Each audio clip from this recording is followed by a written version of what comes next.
NEET 2020 का जो exam हुआ था 13 सितंबर को, उसका पेपर हम सॉल्व करा रहे हैं, जिसमें कि हमने मॉडर्न फिजिक्स में लॉजी गेट का एक क्वेश्चन पहले वीडियो लेक्चर में हमने बताया था। इस वीडियो लेक्चर में देखो हम सेमीकंडक्टर का, मॉडर्न फिजिक्स में ही सेमीकंडक्टर का क्वेश्चन करा रहे हैं, जो तो क्वेश्चन नंबर 2 है। टोटल 45 क्वेश्चन हमको सॉल्व कराने हैं।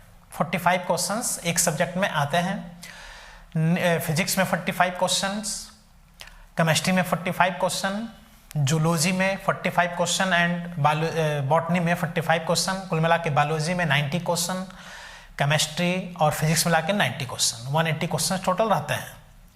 जिसमें कि ऑलरेडी सेम मॉडर्न फिजिक्स में लॉजी गेट का क्वेश्चन हमने कराया था। श्योर है लॉजी गेट का क्वेश्चन एग्जाम में आता है, उसको तैयार कर लेना चाहिए। इसके बाद से एक बहुत ही इंपॉर्टेंट टॉपिक होता है semiconductor and semiconducting devices. Semiconductor से खूब क्वेश्चन आता है एग्जाम में, थोड़ा बड़ा टॉपिक है सेमीकंडक्टर। सेमीकंडक्टर से आपको 3 या 4 क्वेश्चन एग्जाम में मिलेंगे, माने रखता है डियर, एक टॉपिक से 3 या 4 क्वेश्चन। और हम दिखाएंगे किस तरह से क्वेश्चन 2020 में भी नीट एग्जाम में सेमीकंडक्टर से कम 3 क्वेश्चन तो आया ही है। 3 क्वेश्चन आए हैं सेमीकंडक्टर से, हम धीरे धीरे सॉल्व कराते जाएंगे। जैसे ये एक क्वेश्चन देखो सेमीकंडक्टर से आया है, और जितने क्वेश्चन सेमीकंडक्टर से आया है सब थ्योरेटिकल आया है। ये भी खास बात देखो, इसका मतलब एग्जाम में ये सेमीकंडक्टर के जितने भी क्वेश्चन आए हैं इनको सॉल्व करने फिर टाइम नहीं लगना है। क्यों टाइम नहीं लगना है? क्योंकि ऑलरेडी ये क्वेश्चन थ्योरेटिकल क्वेश्चन है, और थ्योरेटिकल क्वेश्चन में सॉल्व करना नहीं है, बस टिक लगा देना है। तो इन्हीं सब क्वेश्चंस में एग्जाम में समय की बचत करनी चाहिए, और वह टाइम हम लोगों को ऐसे क्वेश्चन सॉल्विंग देना चाहिए जो न्यूमेरिकल हो और जो थोड़े टाइम टेकन वाले क्वेश्चन हो। इन बातों का जो स्टूडेंट ध्यान देता है वो सबसे ज्यादा क्वेश्चन फिर क्या कर पाता है डियर, सॉल्व कर पाता है। तो अब अगर यहाँ पर हम देखें कि सेमीकंडक्टर में जो क्वेश्चन आया है, कहीं देखो न्यूमेरिकल नाम नहीं लिया है, एकदम थ्योरी आया है कि नहीं आया है। तो इसके अलावा और भी जितने क्वेश्चन हैं सेमीकंडक्टर से, वो भी थ्योरेटिकल क्वेश्चन ही आए हैं। तो सेमीकंडक्टर में जैसे P type semiconductor, N type semiconductor, PN junction diode है। पीएन जंक्शन का डायोड का use as rectifier, half rectifier, full wave rectifier, ये सब होते हैं। फिर ट्रांजिस्टर होता है, पीएनपी ट्रांजिस्टर, एनपीएन ट्रांजिस्टर। बोलो, तो यहाँ जो ट्रांजिस्टर है, देखो ट्रांजिस्टर का नाम लिया है कि नहीं यहाँ पर? तो ये देखो ट्रांजिस्टर का थ्योरेटिकल क्वेश्चन आया है, जो स्पष्ट देखा जाए तो क्लास 12th में ही ये सब ट्रांजिस्टर का कॉन्सेप्ट बता दिया जाता है। ये कंपटीशन का क्वेश्चन नहीं है, ये देखा जाए तो क्लास 12th में स्टूडेंट अगर पढ़ता है तो वहीं से इसको नॉलेज हो जाता है कि किस टाइप का ये ट्रांजिस्टर। तो और ट्रांजिस्टर का कॉन्सेप्ट हम यहाँ पर बताते हैं कि जैसे पीएनपी ट्रांजिस्टर हो चाहे एनपीएन ट्रांजिस्टर हो। देखो ट्रांजिस्टर में इस तरह से 3 पोर्शंस होते हैं। ये होता है डियर पीएनपी कहेंगे तो पीएनपी होगा, एनपीएन कहेंगे तो एनपीएन होगा। इसमें इस तरह से 3 टर्मिनल्स होते हैं। ये होता है एमीटर, ये होता है बेस, और ये होता है कलेक्टर। 3 टर्मिनल्स होते हैं, एमीटर, बेस और कलेक्टर। तो यहाँ पे आपको दिख भी रहा है, देखो 3 टर्मिनल्स, बेस, कलेक्टर और एमीटर। चलो आंसर देखने से पहले हम अगर ट्रांजिस्टर को समझ लें और उसके बाद से आंसर अगर देखें तो आपको आंसर इसमें दिखाई देगा, दिखाई देता हुआ नजर आएगा यहाँ पर डियर आप लोगों को।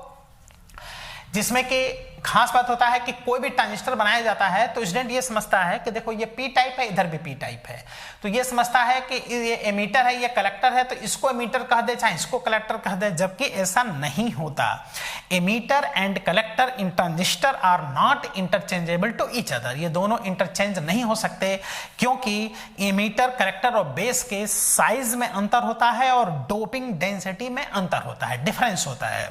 तो इसमें याद रखना, सबसे बड़ा साइज होता है कलेक्टर का, उससे छोटा साइज होता है एमीटर का, सबसे कम साइज होता है बेस का, जिससे कि इसमें से जो चार्ज कैरियर्स हैं वो मैक्सिमम कलेक्टर में पहुंच जाएं। इसलिए सबसे ज्यादा एमीटर करंट होता है, उससे कम कलेक्टर करंट होता है, और सबसे कम बेस करंट होता है। देखो emitter current more than collector current more than base current. सबसे ज्यादा एमीटर करंट, उससे कम कलेक्टर करंट, सबसे कम बेस करंट होता है। और अगर साइज देखा जाए, साइज चूंकि कलेक्टर है ना, ये चार्ज कैरियर को कलेक्ट करता है, इसलिए सबसे बड़ा size of collector is more than emitter is more than base. सबसे कम साइज किसका होता है, देख लो बेस का, स्पष्ट दिखाई दे रहा है।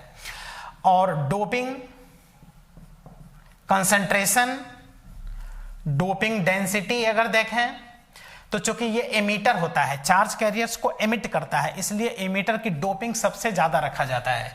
तो doping density of emitter is more than collector is more than base. सबसे कम डोपिंग किसकी होती है, कंसंट्रेशन या डेंसिटी बेस की, उससे ज्यादा कलेक्टर की और सबसे ज्यादा एमीटर की। इसलिए देखो एमीटर करंट सबसे ज्यादा होता है, उससे कम कलेक्टर करंट होता है, सबसे कम बेस करंट होता है।